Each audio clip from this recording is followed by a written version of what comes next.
বিজয়া দশমী। তো দেখো আমাদের মাকে আমরা বিদায় দিয়ে দিলাম। তো তোমরা ভাবছো যে কিভাবে সম্ভব, তো তোমরা ব্যাপারটা বুঝতে পারছো না। তো তার আগে বলে দিই, আমি বিউটি তোমাদের সাথে চলে আসলাম বক বক করতে।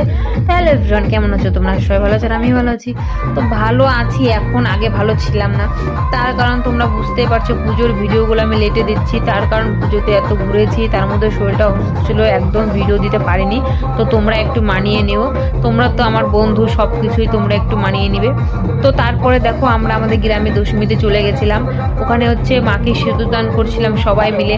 এমনিতেই তো এখানে এত নাচানাচি চলছে, তোমরা সবাই সেটা বুঝতে পারবে। আমি মিউজিকটা অফ করবো না, ভয়েস দিচ্ছি, কিন্তু অরিজিনাল মিউজিকটা থাকবে।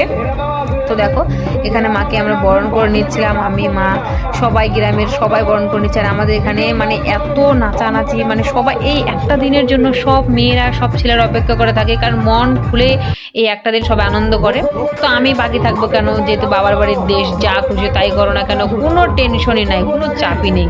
তো এখানে হচ্ছে আমিও ওদের সাথে জয়েন্ট হয়ে গেলাম। এখানে সব ফেসবুক বন্ধুরাও ছিল, আমার দুটো ফেসবুক বন্ধু ছিল। এখানে ছোটবেলার যত বান্ধবীরা সবাই অ্যাডজাস্ট, মানে সব ছোটবেলার বান্ধবীদের সাথে দেখা হয়, মানে কি অনেকটাই আনন্দ। সবার সাথে পরিচয়, সবার সাথে আলাপ, আর এই একটা দিনে সবার সাথে আমাদের দেখা শোনা, মন খুলে এনজয় করা।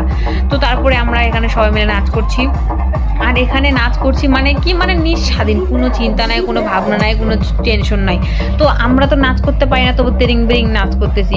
আর ছোট থেকেই আমরা যে জিনিসটা দেখে অভ্যস্ত, ছোট থেকে আমরা যেভাবে মাকে বিসর্জন দিই, আমাদের গ্রামে বিসর্জন মানেই হচ্ছে পানুস উড়ানো। এই যে পানুসটা তোমরা দেখতে পাচ্ছ, এটা বাংলাদেশ থেকে শিখে এসছে আমাদের এখানকার কাকু জেঠুরা। ওরা নিজে হাতে এই পানুসটা তৈরি করে বিদায় দেয়।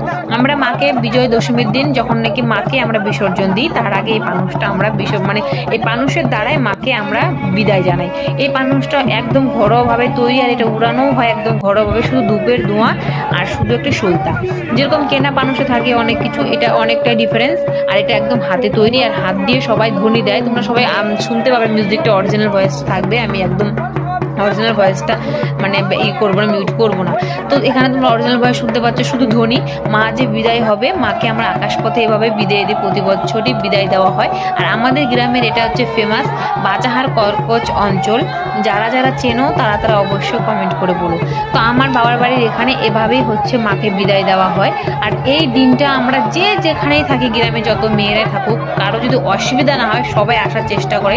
কারণ কি, এই যে পানুস উড়ানো একটা না, সবাই মিলে যে আনন্দ করি, মজা করি, একটা দিন আমাদের সারাটা মানে সারাটা বছর অপেক্ষা করি একটা দিনের জন্য।